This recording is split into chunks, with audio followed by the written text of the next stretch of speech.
حوالات کی سلاخوں کے پیچھے سے میں اسے نماز پڑھتا دیکھ رہا تھا۔ وہ 25-26 سال کا خوبصورت نوجوان قتل کے مقدمے میں 2 دن پہلے ہی یہاں لایا گیا تھا، جہاں سے چند دن بعد عدالتی کارروائی کے بعد اسے جیل منتقل کیا جانا تھا۔ اس کے خلاف کیس کافی مضبوط تھا، اس لیے گمان غالب تھا کہ 2 پیشیوں کے بعد ہی اسے سزائے موت سنا دی جائے گی۔ میں ایک پولیس والا ہوں اور پہلے دن سے ہی میرا رویہ اور لہجہ اس کے ساتھ کافی سخت رہا تھا، لیکن اس کے لبوں پر ہمیشہ ایک دل مو لینے والی مسکراہٹ ہوتی تھی، اور ہمیشہ وہ مجھے بڑا سمجھتے ہوئے ادب سے اور نرم لہجے میں بات کرتا تھا، اور مجھ جیسے سخت انسان بھی 2 دن میں ہی اس کے اخلاق کے سامنے ہار گیا تھا۔ اب وہ سلام پھیرنے کے بعد دعا مانگ رہا تھا۔ میں اسے دیکھتا ہی رہ گیا۔ وہ اس طرح خشوع و خضوع سے دعا مانگ رہا تھا کہ یوں لگتا تھا جیسے وہ جس سے مانگ رہا ہے وہ اس کے بالکل سامنے بیٹھا ہوا۔ دعا کے بعد اس کی نظریں مجھ پر پڑیں تو اس کے لبوں پر پھر وہی مسکراہٹ نمودار ہوئی۔ وہ اٹھ کر میرے پاس آیا اور ہمیشہ کی طرح میرا حال احوال پوچھا۔ آج خلاف معمول میرا لہجہ کافی نرم تھا۔ باتوں کے دوران میں نے اس سے پوچھا کہ کیا واقعی اس نے قتل جیسا جرم کیا ہے، کیونکہ مجھے اس کی معصومیت سے نہیں لگ رہا تھا کہ وہ قتل جیسا جرم کر سکتا ہے۔ ایک انسان کا قتل پوری انسانیت کا قتل ہے، تو پھر میں ایسا گھناؤنا جرم کیسے کر سکتا ہوں؟ اس نے مسکراتے ہوئے جواب دیا۔ تو پھر میں نے سوالیہ نظروں سے اس کی طرف دیکھا۔ جب اللہ اس دنیا میں کسی کو اختیار دیتا ہے نا، تو اکثر لوگ بھول جاتے ہیں کہ یہ اختیار اللہ کی طرف سے امانت ہے۔ وہ ان سب کو اپنا کمال اور حق سمجھ بیٹھتے ہیں۔ میرے ساتھ بھی ایسا ہی ہوا۔ ہمارے علاقے کے ایک بااثر انسان نے قتل کر دیا، اور اتفاق سے میں وہاں سے چند قدم ہی دور تھا۔ اس نے الزام مجھ پر لگا دیا، جھوٹے گواہ بھی تیار کر لیے گئے، اور میں یہاں آ گیا۔ مجھے دکھ سا ہوا۔ تو تمہارے گھر والوں نے کچھ نہیں کیا؟ گھر والوں نے اپنی سی کوشش کی، لیکن وہی بات، اس معاشرے میں لوگ بھی ڈر کے مارے اسی کا ساتھ دیتے ہیں جو طاقتور ہو۔ وہ پھر سے مسکرایا۔ مجھے اس کے سکون کو دیکھ کر حیرت ہوئی۔ تمہیں ڈر نہیں لگتا کہ ہو سکتا ہے کچھ دنوں تک تمہیں موت کی سزا سنا دی جائے؟ انشاءاللہ مجھے کچھ نہیں ہوگا۔ میں نے اس کے آگے اپنی عرضی رکھ دی ہے، جس کے سامنے بڑے بڑے بادشاہ کی بھی کوئی حیثیت نہیں۔ اس نے پوری یقین لہجے میں جواب دیا۔ میں نے پھر سوالیہ نظروں سے اسے دیکھا۔ میں اپنے اللہ کی بات کر رہا ہوں، اسے میری بے گناہی کا علم ہے، اور مجھے کچھ نہیں ہونے دے گا وہ۔ اس کے ہر لفظ سے محبت ٹپک رہی تھی۔ تمہیں یقین ہے کہ دعا سے کام ہو جائے گا؟ اگر نہ ہوا تو؟ میں نے پوچھا۔ جب اس سے مانگا جاتا ہے نا، تو پھر شک میں نہیں پڑتے کہ وہ قبول نہیں کرے گا۔ بس سب کچھ اس پر چھوڑ کر انتظار کرتے ہیں۔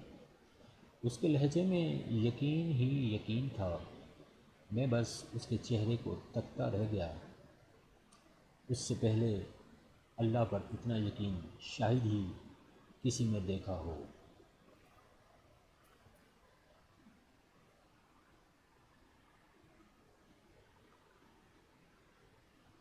3 دن مزید گزر گئے۔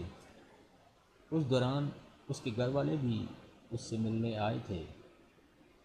وہ اپنے والدین کا اکلوتا بیٹا تھا۔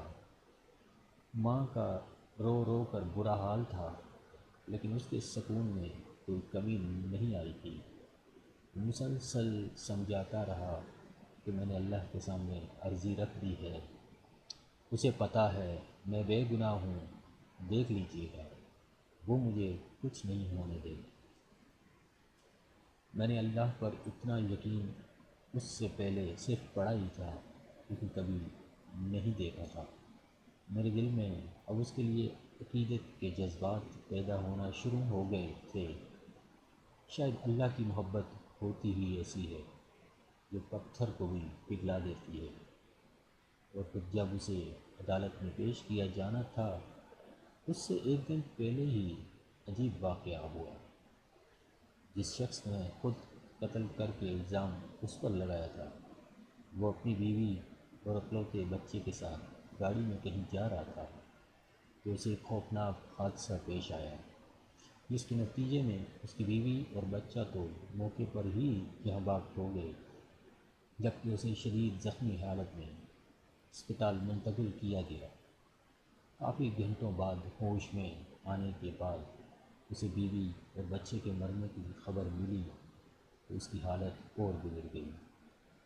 اسی جان کنی کے عالم میں اسے کچھ یاد آیا۔ اس نے چیخ کر قریب موجود ڈاکٹر کو اس کی ویڈیو بنانے کا کہا۔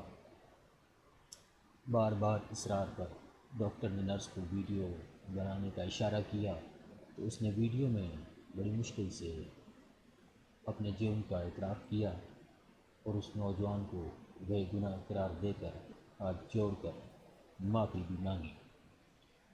اس نے ڈاکٹر سے وعدہ لیا کہ وہ یہ ویڈیو ضرور پولیس اسٹیشن میں لے کر جائے گا۔ شاید بیوی بچے کے مرنے کے بعد، وہ اپنی حالت کا علم ہو جانے کے بعد، وہ اس گناہ کو ساتھ لے کر مرنا نہیں چاہتا تھا۔ ادھر ویڈیو پولیس اسٹیشن پہ پہنچی، ادھر وہ آدمی مر گیا۔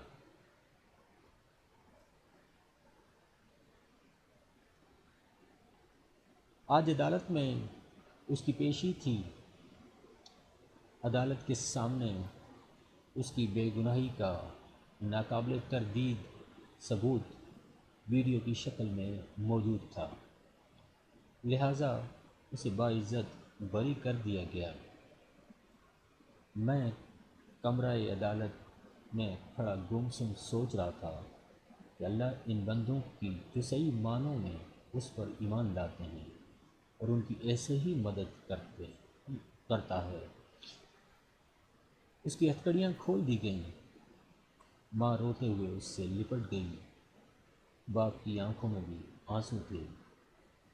آج اس کی آنکھوں میں بھی آنسو تھے۔ شاید اس وجہ سے اللہ نے اسے ان حالات میں تنہا نہیں چھوڑا تھا اور اس طرح سے اس کی مدد کی تھی جس کا کسی کو وہم و گمان تک نہ تھا۔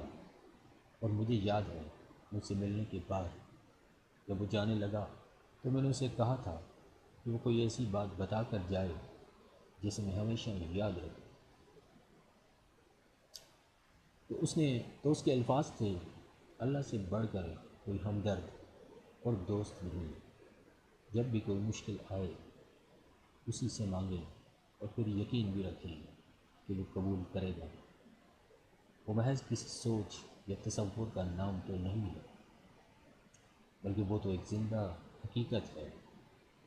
وہ اس وقت بھی ہمارے ساتھ ہے، شہ رگ سے بھی قریب ہے۔